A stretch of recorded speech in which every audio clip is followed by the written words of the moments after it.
Baik dokter. Ya, selamat sore dokter-dokter. Pada sore hari ini saya izin membawakan diskusi divisi mengenai fixation technique selection for dislocated intraocular cortex. Jadi untuk triggernya sendiri, seorang anak laki-laki 16 tahun datang dengan keluhan mata kiri yang masih buram.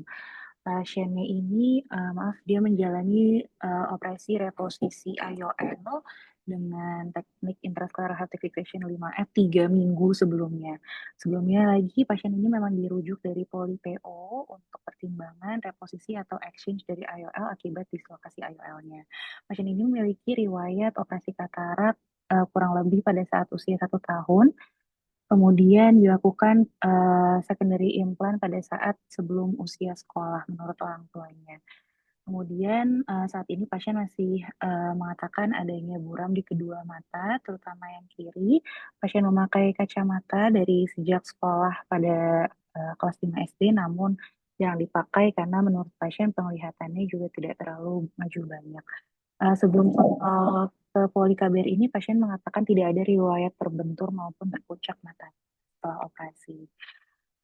Pada status oftalmologisnya, mata kiri pasien visusnya 3/60 dengan tekanan intraokular 30 dengan pengobatan timolol, kemudian kornea diameter 11 dengan anterior chamber retina, iris pupil refleksnya baik, bulat dan sentral. Kemudian untuk lensanya IOL-nya tampak dislokasi ke arah posterior dengan trailing haptic itu terlihat di sisi inferior. Kemudian untuk fundusnya sendiri, pasien terdapat koloboma retina yang mengarah ke makul.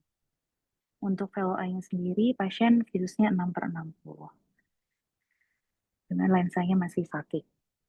Pasien ini diakses dengan dislokasi IOL mata kiri pada sudut fakia mata kiri dengan riwayat reposisi IOL dengan intraocular haptic fixation. Kemudian pasien juga dengan suspek juvenile open angle glaucoma di kedua mata, bilateral retinal glaucoma, dan konstan eksotropia.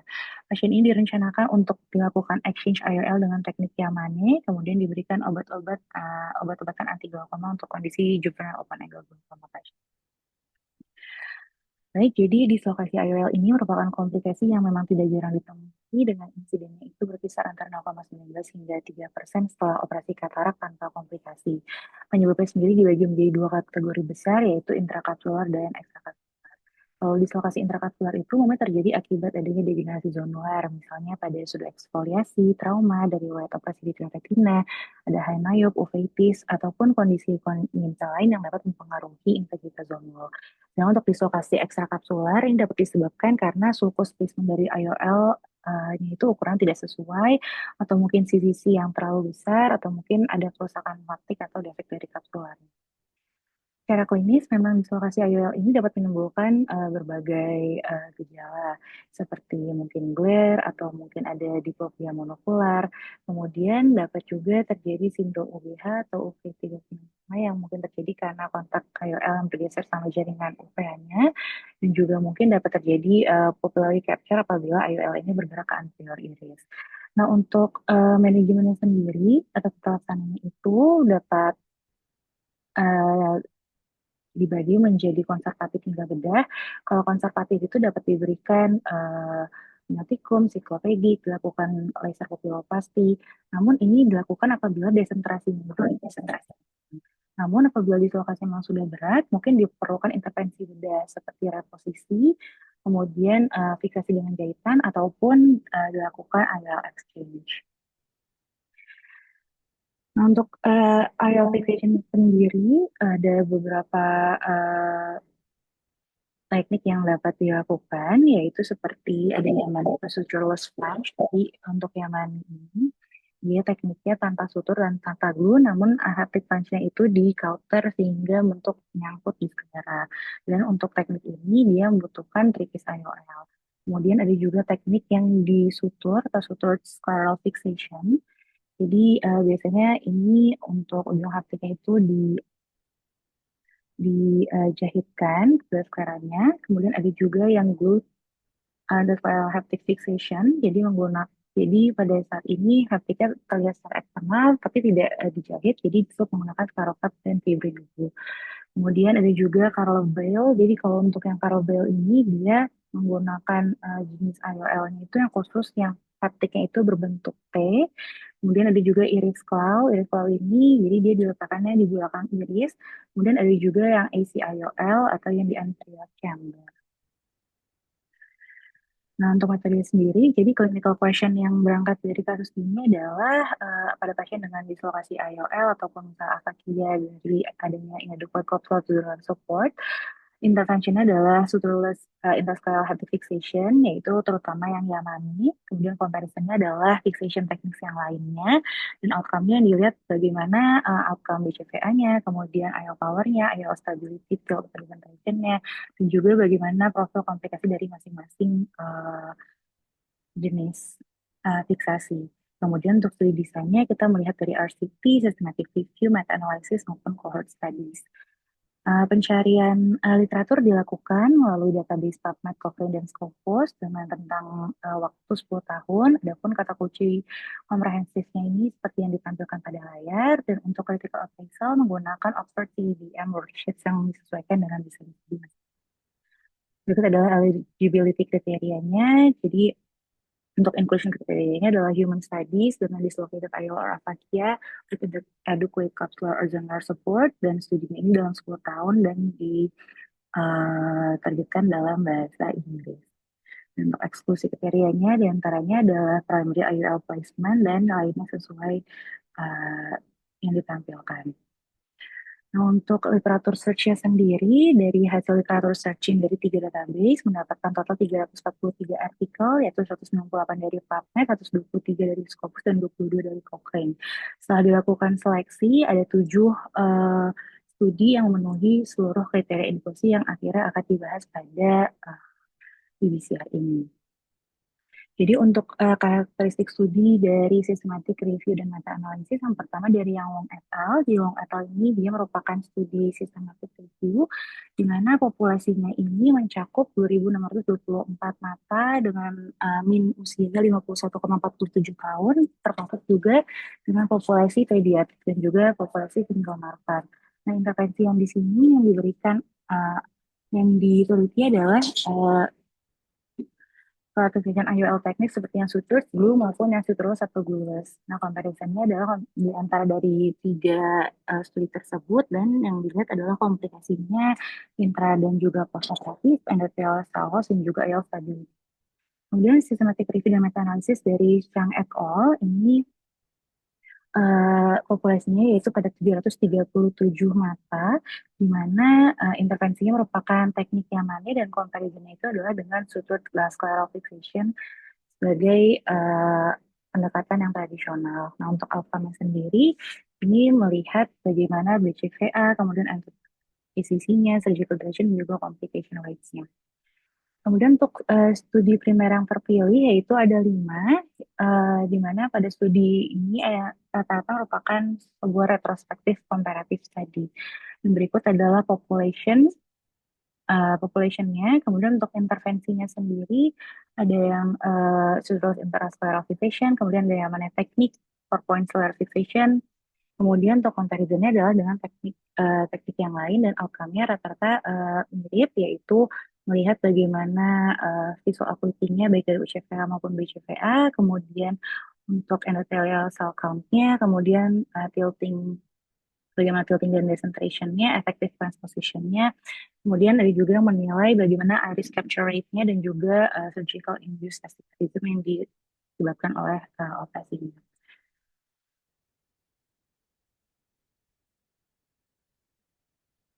Dari segi validitas menggunakan CBM, jadi untuk penelitian dari Wong et al. Ini, dia untuk pertanyaan studinya jelas, dia ingin melihat bagaimana outcome dan keamanan dari 3 jenis scleral fixated IOL. Dia juga melakukan penelitian di berbagai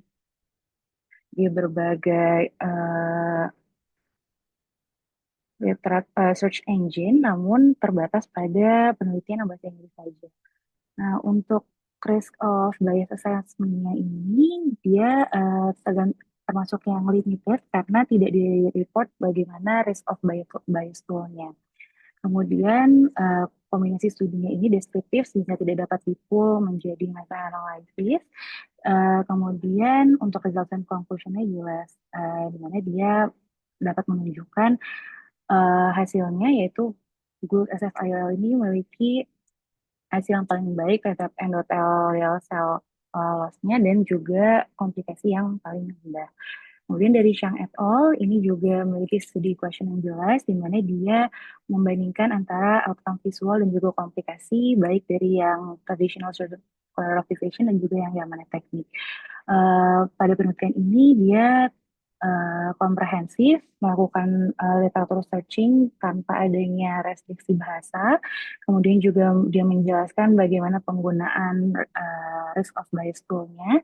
Kemudian penelitian ini merupakan systematic review dan juga meta-analisis, dan konklusinya pun juga jelas bahwa pada penelitian ini tidak menemukan adanya perbedaan signifikan di visus pasien, namun memang Yamane teknik ini merupakan teknik yang cepat dan memiliki visual recovery yang paling cepat. Kemudian untuk 5 studi primer ini validitasnya bervariasi, namun juga hasilnya konsisten. Semuanya ini memiliki pertanyaan studi yang dapat terdefinisi dengan baik. Namun memang kelemahan dari penelitian-penelitian ini adalah karena dia sifatnya itu retrospektif, kemudian single center, kemudian juga sampelnya tidak terlalu banyak. Namun untuk penelitian yang Chance tahun 2023 ini dia sifat risk of bias-nya lebih ke low to moderate karena randomisasinya dilakukan oleh single surgeon. Kemudian untuk importance-nya, jadi pada Wong et al. Ini menunjukkan hasil bahwa dari 2.624 mata ditemukan intraoperative complication rate-nya 6,65% dengan Good SFIOL ini memiliki persentase endothelial cells yang paling rendah itu 8,05% dibandingkan dengan kelompok yang sutureless dan juga yang blueless. Dan hasil ini dilaporkan dari mean dan juga standar deviasi. Kemudian dari Chang et al. Dia mengatakan tidak ada perbedaan signifikan dari hasil BCVA finalnya. Namun teknik Yamane ini dikatakan memiliki uh, durasi operasi yang lebih pendek, yaitu dengan rata-rata 24,68 menit lebih cepat. Dan tingkat presisinya ini dilaporkan melalui weighted mean difference dan juga dengan confidence interval 95%. Kemudian untuk beberapa studi primer lainnya, jadi kalau misalnya untuk studi yang dari Chang et al, dia menemukan adanya peningkatan yang signifikan dari hasil BCVA. Kemudian untuk yang Schwanz et al. Ini dia menemukan bahwa uh, dari hasil penelitiannya terdapat IOL tilt yang secara signifikan lebih rendah dibandingkan pada grup Carlsfeld dibandingkan dengan grup yang Yamane. Kemudian kalau untuk dari penelitian Kim tahun 2024 dia mengatakan bahwa kelompok yang menggunakan French itu memiliki UCV yang lebih baik dan juga tidak ada kasus iris capture dibandingkan dengan kelompok yang menggunakan sutured clarification IOL. Kemudian kalau untuk dari yang penelitian Yun et al. Ini dia mengatakan bahwa kelompok yang melakukan 4-point fixation ini memiliki hasil surgical induced astigmatism yang lebih rendah, dan juga untuk kelompok yang sutureless memiliki ini durasi operasinya lebih cepat.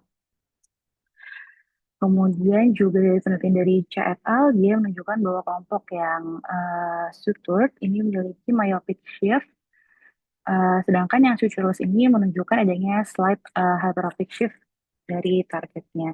Dan pada yang Cha et al ini ditemukan adanya reduksi sebesar 89,6% dari iris optic capture pada kelompok yang sutureless. Untuk applicability-nya sendiri, jadi kalau untuk Kwong et al, apakah ini dapat diaplikasikan pada populasi general? Jadi memang pada Wong et al ini 77,19% dari studinya itu dari populasi Asia yang mungkin bisa relevan untuk populasi Indonesia. Kemudian juga clinical outcomes-nya juga dia melihat kompresi intra dan post operatif, kemudian endothelial cell density, dan juga posisi dari IOL secara objektif apakah ada terdapat yolking atau desentrasi. Dan pada penelitian ini juga menyimpulkan bahwa efek IOL ini dapat digunakan dan penting pada pasien yang tidak memiliki support kapsular yang baik dan dapat membantu dokter spesialis mata untuk memilih teknik yang lebih baik untuk mencegah adanya terjadinya endothelial cells dan juga komplikasi dari peletakan haptik itu sendiri. Kemudian untuk penelitian dari Shang et al, dia mencakup data dari internasional, yaitu dari Amerika, Eropa, dan Asia, di mana pada penelitian ini dia memiliki kesimpulan bahwa teknik yang mana ini mungkin lebih preferable dari segi keamanan dibandingkan dengan yang sudah spiral patient dengan waktu operasi yang jauh lebih singkat. Yang mungkin juga relevan dengan konteks klinis pasien di kita. Kemudian juga untuk seluruh studi primer, ini menilai outcome klinis yang juga relevan dan di sini dapat disimpulkan bahwa memang teknik yang double flange atau yang 4 point fixation ini memiliki stabilitas yang lebih baik dan untuk teknik yang mana ini memiliki nilai efisiensi operasi dari segi surgical time lebih baik.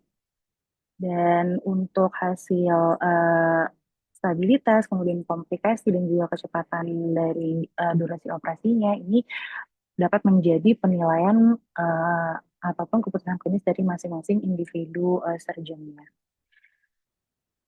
Jadi memang dari penelitian-penelitian ini yang dapat diambil itu yang pertama adalah dari efisiensi operasi ataupun surgical speed-nya. Jadi memang teknik Yamani ini dikatakan konsisten lebih cepat daripada yang sutured, rata-rata 24 sampai 24,68 sampai 29,5 menit lebih singkat. Dan dalam suatu studi prospektif yang tadi ada juga dikatakan dia lebih cepat 2 kali lipat dibandingkan yang sutured. Kemudian juga durasinya lebih pendek ini berkorelasi dengan risiko komplikasi intraoperasi yang juga lebih rendah. Kemudian untuk outcome refraksinya didapatkan bahwa teknik yang mana ini memiliki hasil yang cenderung slight hyperopic shift. Kemudian untuk yang sutured scleral fixation ini dia lebih ke myopic shift karena lokasi dari optiknya itu yang lebih ke arah anterior. Kemudian untuk dari segi stabilitasnya, baik dari tilt dan desentrasinya, dari studi-studi ini dapatkan bahwa teknik multipoint seperti 4 point atau double flange ini memiliki stabilitas yang tertinggi, di mana desentrasi ini tentunya penting juga untuk posisi dari IOL-nya. Kemudian untuk komplikasi dan safety-nya, pada penelitian ini didapatkan bahwa untuk iris optic capture pada teknik yang sutureless itu dia berkurang sebesar 89,6%. Kemudian untuk surgical induced astigmatism yang mungkin terjadi juga terjadi lebih rendah pada teknik yang 4 point fixation.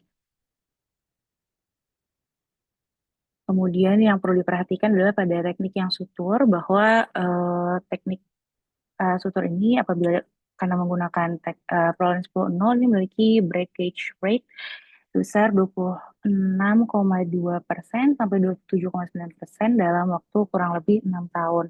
Yang mana komplikasi ini tidak ada pada teknik yang sutureless ataupun teknik baru dengan menggunakan Gore-Tex. Kemudian dari segi recovery-nya, dari segi endothelnya ditemukan bahwa yang Blue SFIOL ini memiliki safety profile lebih favorable karena memiliki angka endothelial cell loss kornea yang lebih rendah yaitu sebesar 8,05%. Nah untuk visual recovery speed sendiri, jadi memang kalau misalnya surgeon ini sudah experience dari berbagai jurnal tersebut mengatakan bahwa teknik Yamani ini memiliki hasil visual recovery yang lebih cepat dihitung dalam 1 bulan dibandingkan dengan teknik yang sutured. Nah, untuk iris flow sendiri juga memiliki hasil recovery yang cepat, namun iris flow ini memiliki nilai angka dislokasi yang lebih tinggi dibandingkan dengan teknik yang spiral fixation. Jadi sebenarnya sebagai kesimpulan, secara keseluruhan seluruh teknik dari Sparification IOL ini memiliki efek yang baik terhadap rehabilitasi visual. Nah, tapi mungkin untuk tekniknya sendiri, untuk dari segi stabilitas, memang dari penelitian-penelitian ini mengatakan untuk yang paling yang lebih stabil adalah yang 4 point ataupun yang double flange karena dia mengurangi tilting, kemudian distance traffic dan juga pupil capture-nya. Dari segi efisiensi, memang sampai saat ini yang sutureless and flash technique yaitu dengan teknik Yamane merupakan teknik yang paling cepat, dapat dan juga dari segi recovery-nya juga dikatakan lebih cepat.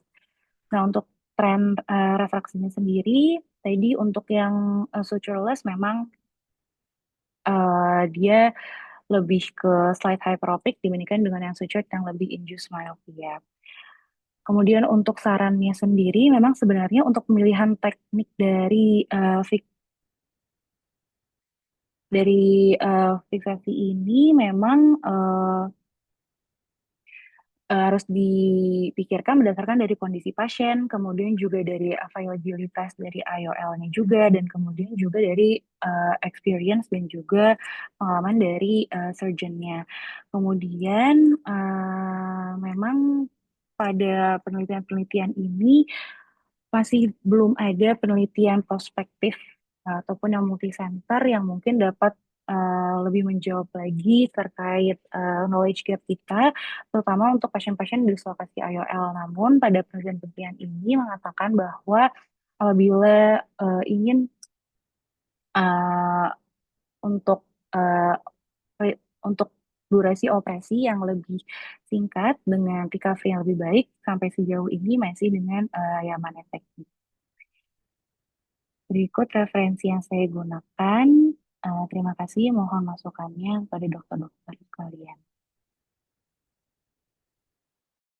Ya, terima kasih. Presentasinya bagus, lengkap ya. Tapi memang agak banyak tulisan, jadi agak pusing bacanya ya. Tapi sudah dirangkum dengan kata-kata, jadi lumayan. Jadi eh, dari penelitian ini membandingkan beberapa modalitas sutureless fixation, suture fixation, sama posterior chamber iris claw ya, yang ditaruh di Iya, belakang saja ya, iya yang betul dibandingkan dokter. ya. Iya betul dokter. Sama apa tadi? ACIOL dibandingkan nggak? Di penelitian tadi nggak ada yang masukkan AC, ada yang masukkan satu ACIOL dok, namun hanya disebutkan bahwa kalau ACIOL ini memiliki decentration rate yang lebih tinggi. Seperti itu dok. Hanya ada satu penelitian yang masukkan ACIOL dok. Baik, saya persilakan untuk pertanyaan. Selamat sore, dokter. Izin dengan Anggi dari tahap 3. Terima kasih dokter Farabi untuk kesempatannya. Terima kasih dokter Atira untuk presentasinya. Izin bertanya dok, berdasarkan studi yang sudah dokter lakukan, berarti pada kondisi apa sebenarnya suture scleral fixation menjadi pilihan yang lebih baik dibandingkan teknik Yamane yang mungkin sekarang di center kita lebih sering dipilih ya dok. Terima kasih dok. Baik, terima kasih Dokter Anggi atas pertanyaannya. Jadi di kondisi apa yang sutured itu masih lebih dipakai dibandingkan yang Yamane ya dok? Saya mau coba menjawab. Jadi memang kalau tadi dari segi durasi operasi, kemudian dari kecepatan operasinya itu memang Yamane saat ini masih lebih unggul dan recovery rate-nya lebih baik. Namun memang kalau dari yang saya baca, yang sutured scleral fixation itu mungkin masih bisa unggul dalam beberapa situasi, misalnya apabila ketersediaan IOL-nya itu adalah yang tipenya mungkin one piece ataupun misalnya PMMA yang memang haptiknya itu tidak kompatibel dan untuk teknik yang flanging seperti teknik Yamane. Kemudian juga memang karena Yamane itu untuk lingkupnya memang cukup curam, jadi mungkin untuk surgeon-surgeon yang memang uh, masih belum dapat menggunakan teknik ini, dapat menggunakan teknik yang suture fixation saja. Kemudian apabila misalnya intraoperasi terjadi misalnya IOL exchange-nya itu tidak bisa dilakukan atau mungkin haptek IOL itu tidak bisa di refixate dengan teknik yang flanging tadi itu maka yang sutured scleral fixation ini bisa menjadi opsi pada saat intraoperasi apabila memang teknik yang mana itu tidak mungkin dapat dilakukan. Seperti itu Dokter Andi yang saya baca. Mohon masukannya Dokter.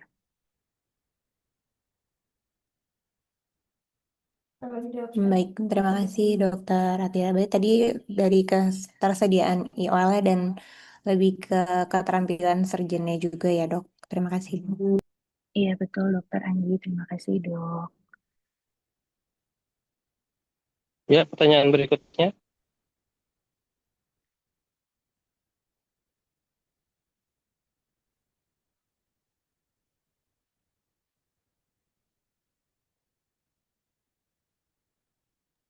Iya, dokter izin bertanya dok kepada dokter Atira. Pasien ini kalau nggak salah tadi usia 16 tahun ya dok. Kira-kira pada pemilihan teknik untuk fiksasi teken IOL pada pasien anak itu ada perbedaan nggak ya dok? Atau misalkan saran-saran yang lebih tepat pada pasien anak maupun remaja seperti ini dok? Terima kasih dok. Ya, baik terima kasih Dokter L atas pertanyaannya. Jadi kurang lebih ini karena masih usia 16 tahun, apakah teknik Yaman ini bisa dipakai gitu ya? Jadi memang kalau dari yang saya baca, memang teknik Yaman ini dapat dilakukan di populasi pediatri. Dari risiko redislokasinya sendiri pada pasien yang sudah terjadi dislocated IOL, ini juga ada penelitian eh, yang mengatakan kalau saya tadi dari yang Serem et al. Itu mengatakan bahwa dia memiliki risiko redislokasi yang lebih rendah dibandingkan yang sutured scleral fixation dengan Prolen. Kemudian juga dari segi BCVA-nya dikatakan ada perbaikan yang secara signifikan. Kemudian juga memang karena usianya sudah 16 tahun, dia secara anatomis memang juga lebih mendekati dewasa dibandingkan dengan anak-anak yang mungkin secara dimensi bola mata sama rigiditas skleranya itu juga lebih minimal dibandingkan usia yang 16 tahun seperti itu, Dok. Tapi memang pada studi-studi yang dilakukan pada pediatri itu dikatakan memang untuk pada populasi pediatri itu ada beberapa komplikasi yang mungkin terjadi dari haptiknya sendiri, misal seperti haptiknya loss dari cis clarification itu, sehingga itu yang mungkin bisa dapat menjadi perhatian apabila pasien dengan populasi pediatri eh, digunakan teknik yang mana ini pada saat visit untuk dinilai seperti itu dok komplikasi yang mungkin terjadi. Ya baik dokter, terima kasih dok. Ya, terima kasih Dr. El. Jadi pasien ini sudah berapa kali memakai IOL ya? Bisa dirangkum lagi? Pasien ini sudah, jadi pertama pasiennya sudah dilakukan secondary implantation dok pada saat dia kelas 5 SD, kemudian terjadi dislokasi sehingga pertama Apa? kali saat Legalitas yang pertama apa? dislokasi yang pertama itu dilakukan, Iris atau apa? Yang pertama? yang pertama dilakukan reposisi dok dengan teknik intraspheral haptic fixation 5F, Susan Jacob dok. Enggak, yang pertama itu dipakai jahit atau diapain yang dari kelas dia SD itu? Oh, itu tidak bisa terrecord dok di rekam medis kita dok, namun sepertinya dijahit dan menggunakan sensor dokter. Itu bergeser. Lensa-nya, ya kemudian bergeser dok. Kemudian dilakukan reposisi IOL, namun maaf 3 minggu setelahnya, 3 minggu post operasi ini IOL-nya terjadi dislokasi kembali dok dengan posisi trailing haptic trailing hapticnya ini dia terlihat di bagian inferior dok. Ada fotonya?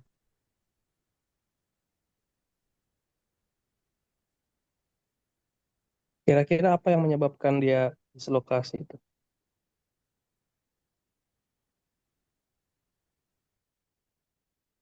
Bentar dokter izin PowerPoint-nya.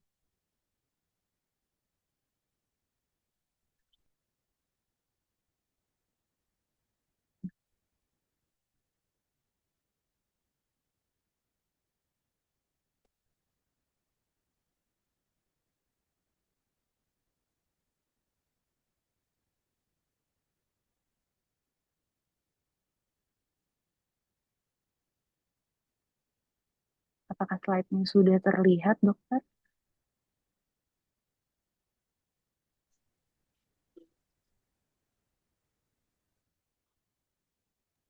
Ya sudah.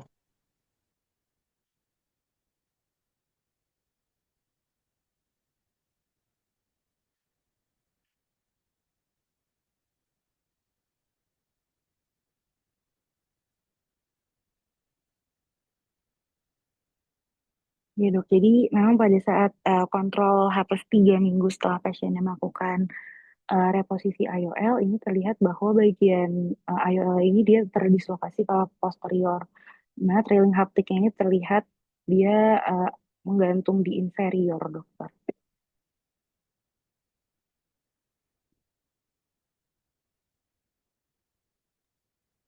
Ini berapa lama setelah operasi? 3 minggu setelah dilakukan reposisi IOL, dok. Hmm. Terus ini diganti lagi, di Ya, exchange kali. kemudian akhirnya di exchange, dok. Di exchange, kemudian fiksasinya dengan teknik Yamani, dok. Ada fotonya? Foto post-op-nya sebentar, dokter.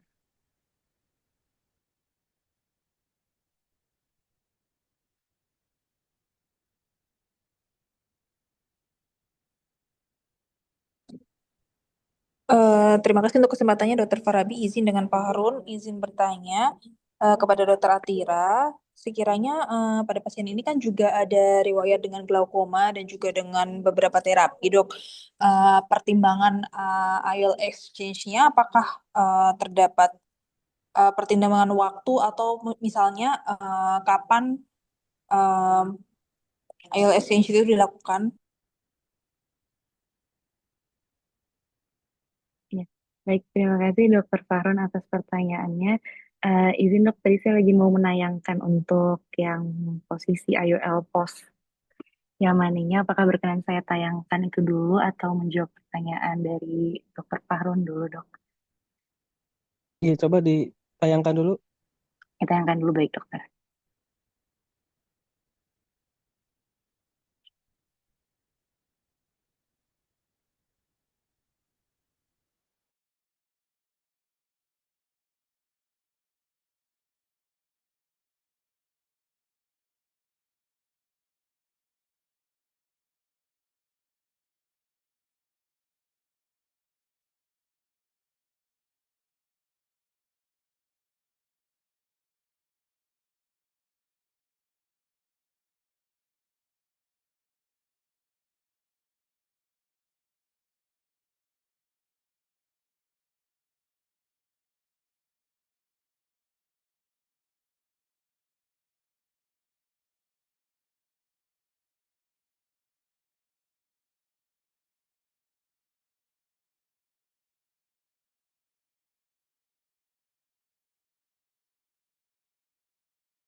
Ya, ini kenapa nggak dimasukin ke slide ini, foto-foto ini?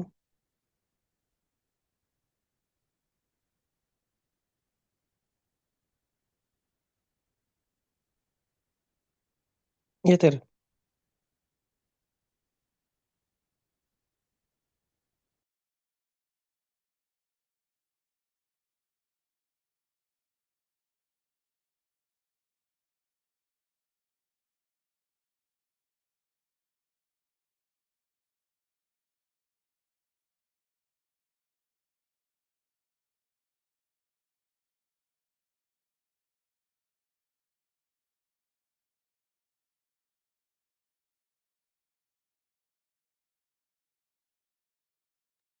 Halo, masih di mute ya? Ya, ya dokter. Ya mohon maaf dok, ini PowerPoint-nya nge-lag dok, jadi saya tidak bisa buka PowerPoint-nya. Namun untuk fotonya nanti akan saya masukkan, saya tambahkan ke dalam PowerPoint dokter. Mohon maaf sebelumnya dok.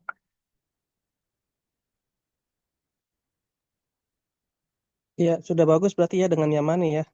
Iya betul dokter. Oke, baik. Silakan dijawab pertanyaan dari Fahrun. Baik dokter Fahrun, maaf tadi boleh diulang sedikit dok pertanyaan terkait glaukoma ya dok. Boleh diulang lagi dokter Fahrun?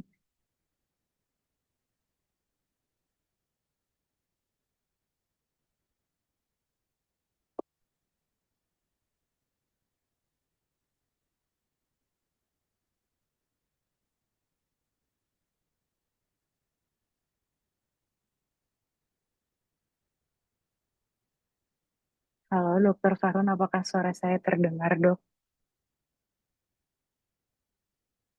Halo, Sudah terdengar, Dok? kedengaran dok? Suaranya halo? Halo? Iya, kedengaran, Dokter Ah, ya, Atira. ya, boleh diulang dokter Fahrun pertanyaannya? Mohon maaf tadi yang saya tanyakan tentang timing, misalnya pasien ini kan ada glaukoma. Em, Mungkin ada waktu untuk kita menunggu sampai kapan optimal bisa dilakukan IOL exchange seperti itu, Dok. Terima kasih, Dok. Baik, terima kasih dokter Farun atas pertanyaannya. Jadi karena pasien ini memang ada kondisi glaukoma ya dok, disuspekkan dengan juvenile open angle glaukoma, apakah ada eh, waktu yang tepat ya dok untuk dilakukan operasi exchange? Memang kalau dari yang saya baca sendiri sebenarnya tidak ada dok untuk timing yang tepat untuk melakukan prosedur exchange-nya. Tapi memang untuk TIO preoperatifnya sendiri sebelum operasi kita perlu melakukan pengontrolan terlebih dahulu karena memang apabila TIO yang tidak terkontrol ini kalau yang saya baca memiliki risiko untuk meningkatkan explosive hemorrhage pada saat intraoperasinya dan eh, pada pasien ini memang sebenarnya preoperasi itu tekanannya itu terkontrol yaitu 18 eh, 18 mm air raksa, ontimol, dan Glopac seperti itu dok. Kemudian juga eh,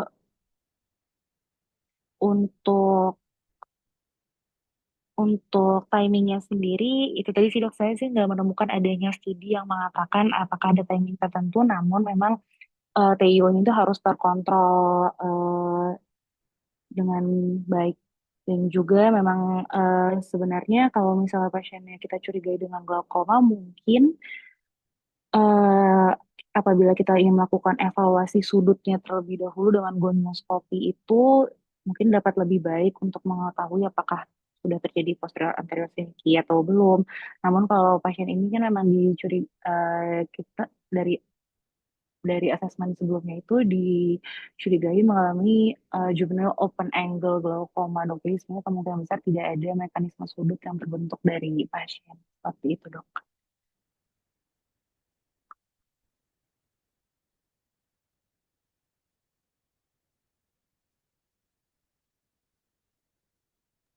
Baik, dari dokter yang lain mungkin ada pendapat narasumber. Saya persilakan biar langsung aja dikonfirmasi, atau diluruskan.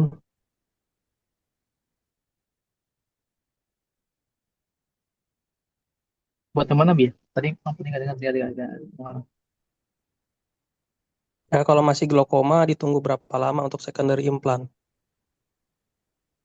Oh, kan lihat basicnya dulu ya. Basicnya dia glaukomanya yang ini kasusnya bukan dramatik ya, atau kasus biasa apa ya?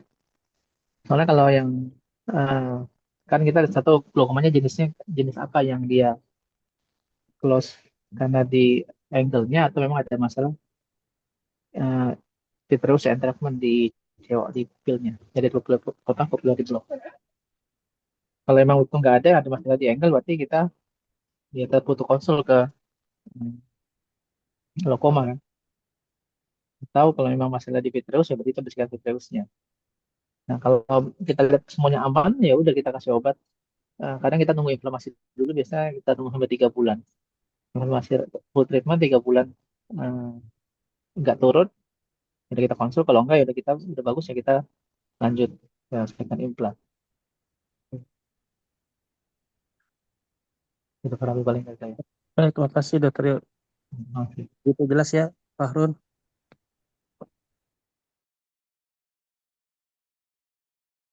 Baik dokter, terima kasih untuk penjelasannya dokter. Iya, silakan pertanyaan mungkin satu dari Velo, satu dari SP2, silakan dok.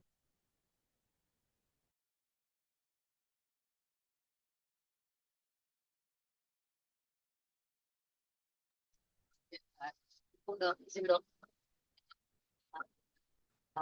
Mungkin tadi saya tertarik sama sempat disebutkan untuk yang dikatakan stabilisasinya baik itu yang 4 point dan juga car, car level ya, gimana cara bacanya.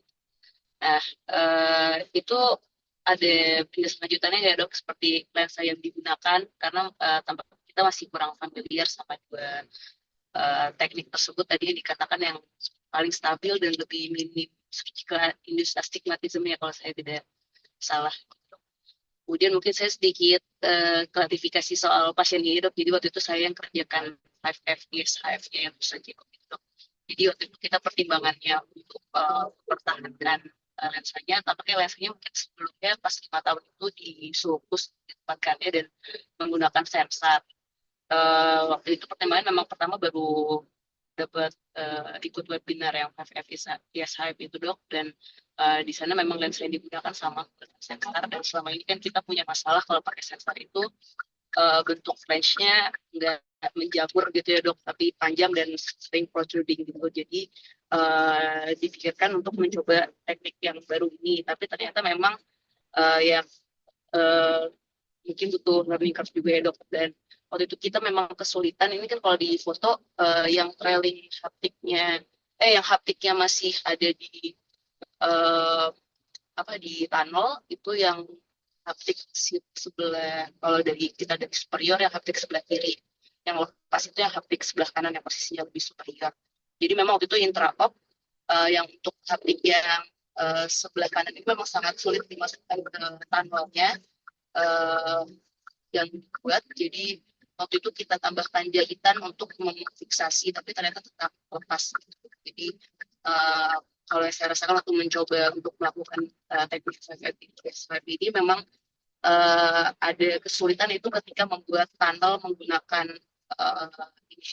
menggunakan jarumnya, dan sehingga akhirnya susah untuk memasukkan si lensa. Kalau tidak salah juga ini intraop lensa yang akhirnya dikeluarkan, sensornya itu memang yang kaki yang gagal masuk ke tunnel itu dia sudah bengkok-bengkok bentuk sensornya. Memang mungkin harus perhatikan lagi kalau untuk mau mencoba teknik ini dok, karena pada pasien satu lagi yang kita juga coba bukan FBS saat ini juga sama terjadi dislokasi lagi.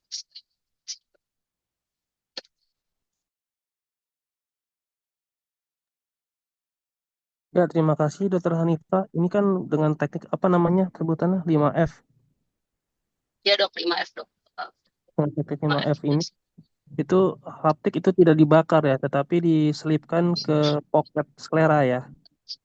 Iya dok, jadi dia bikin dua tunnel, yang satu chariot tunnel, satu lagi tunnel hanya ditusukkan dengan ini dok 26G, 26G.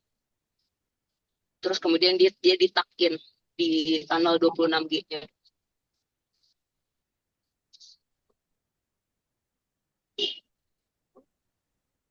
Baik. Ya, nggak tahu masalahnya di mana ya. Barangkali kita harus lihat lagi teknik ini ya, laporan kasusnya bagaimana.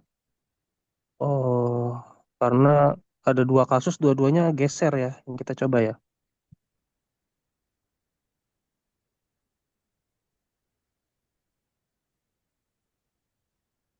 Oke,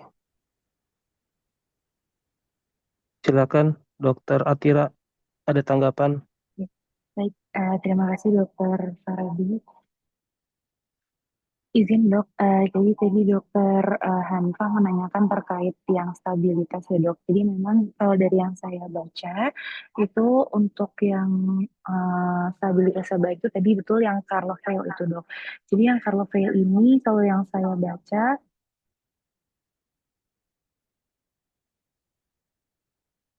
ya, jadi yang saya baca itu dia menggunakan IOL One Piece yang memang haptiknya itu udah berbentuk T seperti itu dok. Jadi ujung haptiknya itu nggak perlu untuk dibuat French lagi dengan kauterisasi, eh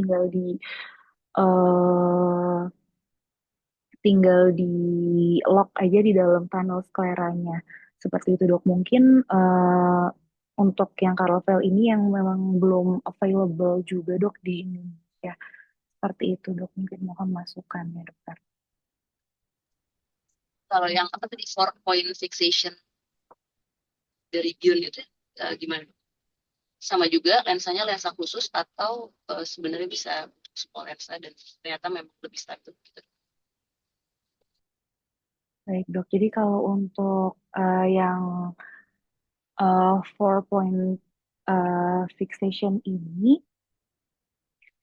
dia itu kalau dari yang eh, saya baca memang dari eh, apa namanya memposisikan si si jahitannya eh itu dok. Tapi saya sebenarnya belum terlalu paham juga sih dok terkait tekniknya sendiri dan coba-coba untuk mencari menonton videonya cuma sih sepertinya saya harus cari tahu dan membaca lebih lagi dokter karena belum terlalu familiar dengan teknik ini juga dok.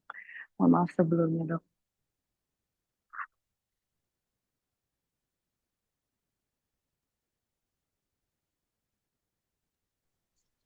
Ada gambar kan dok biar terbayang dok maksudnya 4 point-nya ini yang apa sama kayak Ya, berapa. ini dok. Ini sebentar dok.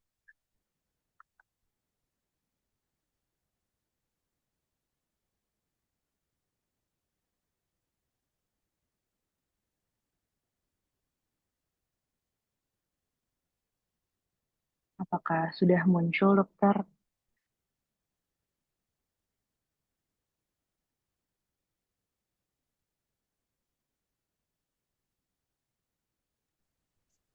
Saya masih pertama slide kan. Baik, sebentar dok.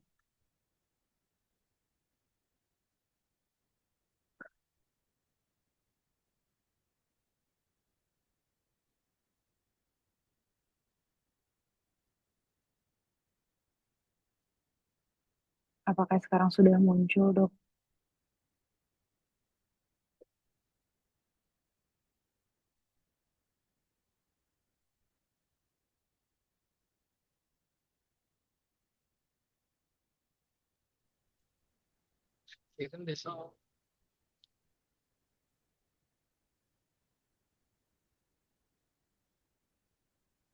Ya, sudah muncul. Kayak 4 plate haptik berarti ini.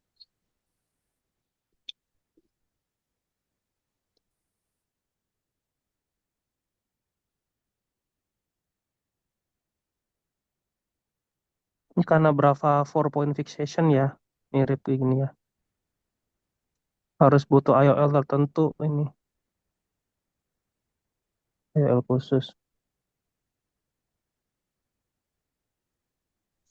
Jadi yang memang di yang unggul stabilnya ini ternyata dua-duanya IOL khusus berarti ya dok. Ini kalau ini Aquarius ya, lensa ini ya. Yang si 4 plate C itu ini. beda.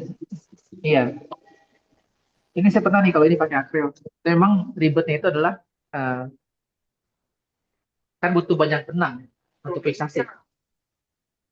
Jadinya resiko punya banyak banyak titik buat fiksasi sih kan resikonya untuk terjadinya tilting itu lebih besar. Kalau yang ini kan cuma dua benang aja, apa cuma dua kaki yang kita fiksasi kan. Ini kan empat, sehingga resiko tilting lebih tinggi. Banyak harus banyak apa? Banyak banyak yang harus disamakan.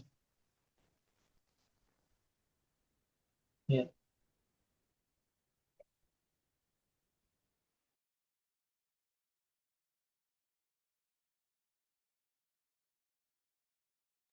Oke, baik. Udah sudah terjawab, Dokter Hanifah? Oh ya dok, sudah dok. Iya, satu Memang terakhir tanya dari Solo, Dok.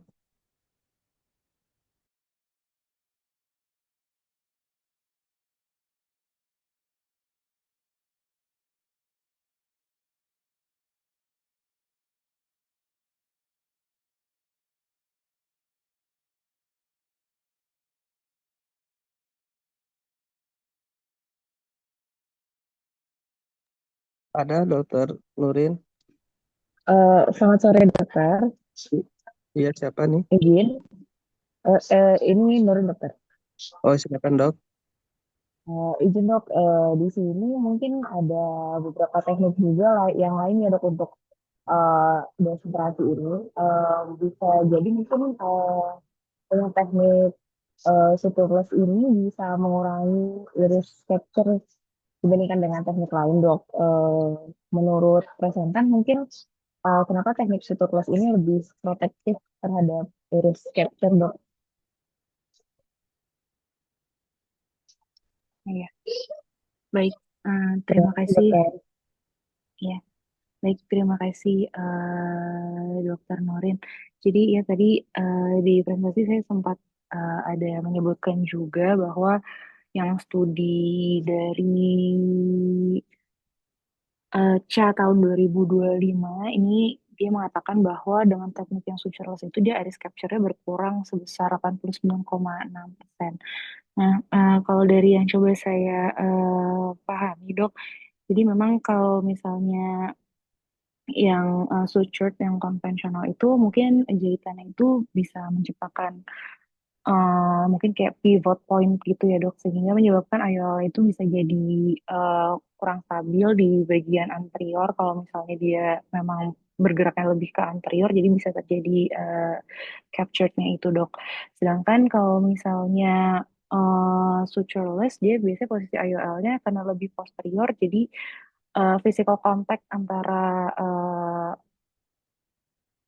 optik dan irisnya itu lebih besar. Jadi untuk risiko kontak ke anterior itu juga mungkin lebih menurun.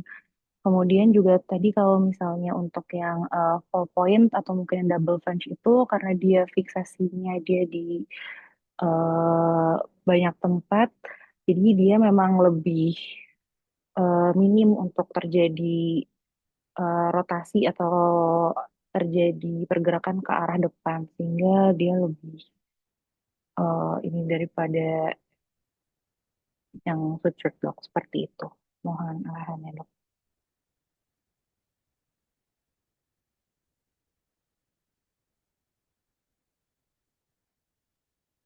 Ya, sepertinya karena dia lebih tegang, lebih ada tegangan ke arah apa namanya, arah perifer gitu, sehingga tidak ada lagi gerakan anteroposterior ya dari IOL. Lagi pula kalau Yamani tadi kita lihat bahkan hasil refraksinya cenderung hipermetrop ya. Artinya posisi IOL itu lebih posterior dibandingkan posisi in the back. Kalau lebih ke posterior tentunya lebih susah untuk nyangkut ke iris ya, atau iris capture. Beda sama sulcus yang dekat itu bisa terjadi iris capture yang dekat dengan iris. Ada masukan lain dari narasumber lain? Silakan.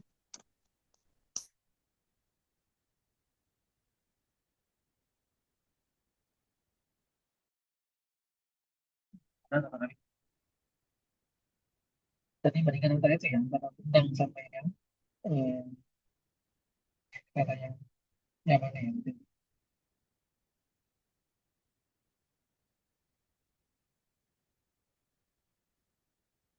Eh,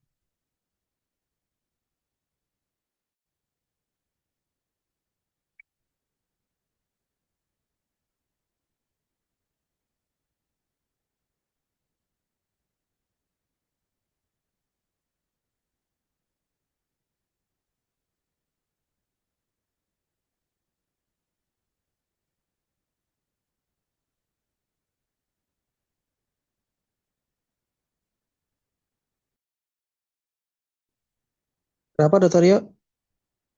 Ada tambahan? Oh, enggak. Tadi cukup sih. Tadi kan itu ya sempat bandingin ya, bandingin yang nyamannya sama benang ya. Kenapa lebih banyak ganggu iris ya, yang non nyaman itu. Coba tanya tadi. Iya, Kalau terkait dengan iris optic capture ya dokter. Porosity optic capture-nya antara benang dan itu. Kalau zaman ini kan dia biasanya lensanya lensa tripis ya. Lensa dia kan folding ke belakang, sehingga agak jarang ya. Jadi ya, dan dia kan kaku, sehingga bermain di apa namanya, haptik kan kaku. Kalau benang cenderung lebih lentur, ya kan. Tapi kalau benang itu kita bisa pakai lensa yang nggak punya folding. Ya, itu. Ini kan flat memang biasanya, sehingga flat lebih dekat ke iris. Itu sih kemungkinan besar ya. Kalau Kalau kita bisa dengan langsung haptiknya, dia akan lebih kaku dibandingkan benang. Benang itu kan lebih lentur sehingga mudah trampolin ya kan, ke depan ke belakang, tinggal gesek-gesek ke depan. Kalau kaki lensa itu dia lebih bahannya lebih kaku sehingga nggak gampang trampolin. Dan karena dia ada folding biasanya, lensa yang tipis sehingga makin jauh dengan iris. Itu paling antara bedanya. Ya, baik dok. Terima kasih. Dokter Nurin sudah jelas? Apa ada yang masih mengganjal? Sudah dokter, terima kasih dok. Baik dok. Ada pertanyaan lagi atau tambahan dari narasumber? Dokter Eci, Dokter Siska?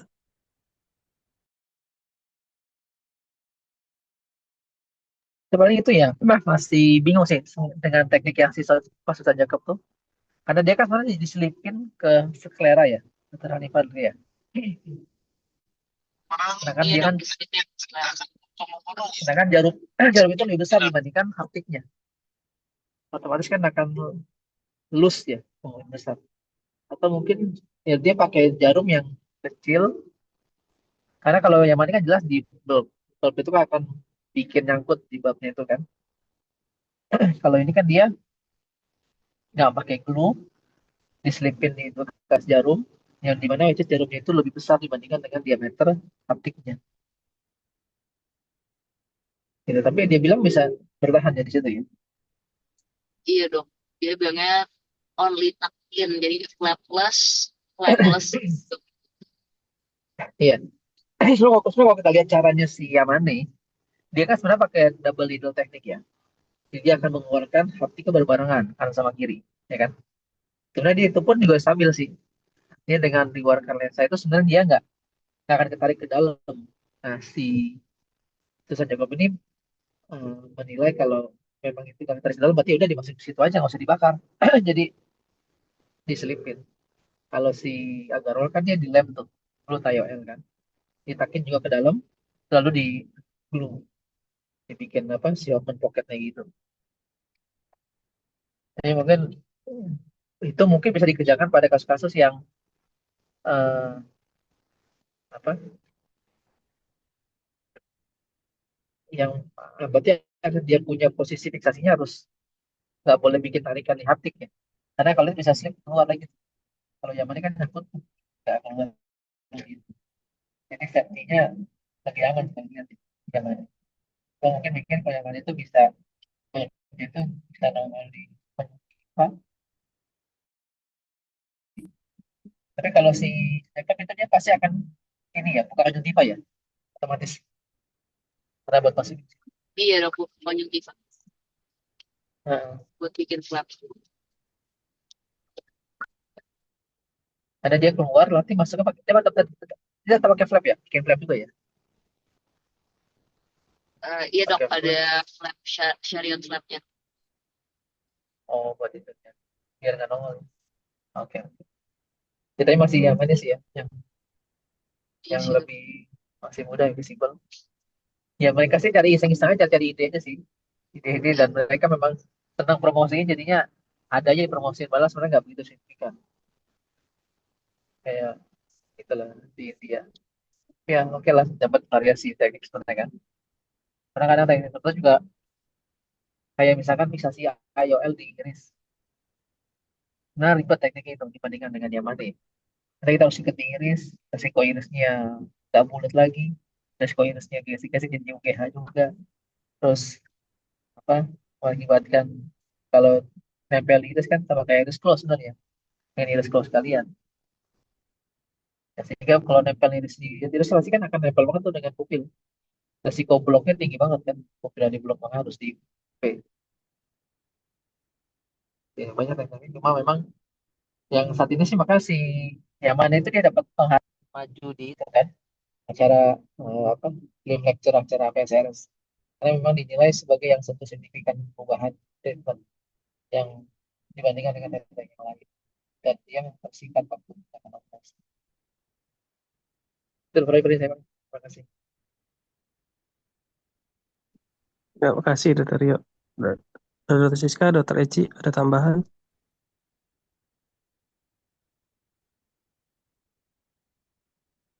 Oke, kalau nggak ada kita bisa sudahi ya. Dokter Oh, Dokter Siska ya. Ya dok, baik dok. Terus sudahi diskusinya. Terima kasih banyak untuk yang sudah bertanya dan yang presentan ya, Dokter Atira. Sangat bagus presentasinya. Mudah-mudahan bermanfaat. Jadi tolong diunggah di YouTube ya, videonya ya. Ya. Baik, Dokter Farabi. Selamat sore. Assalamualaikum warahmatullahi wabarakatuh. Waalaikumsalam warahmatullahi wabarakatuh. Izin untuk saya screenshot terlebih dahulu, Dok, untuk absen. Baik, saya izin screenshot. 1, 2, 3. Terima kasih, Dokter. Ya, terima kasih.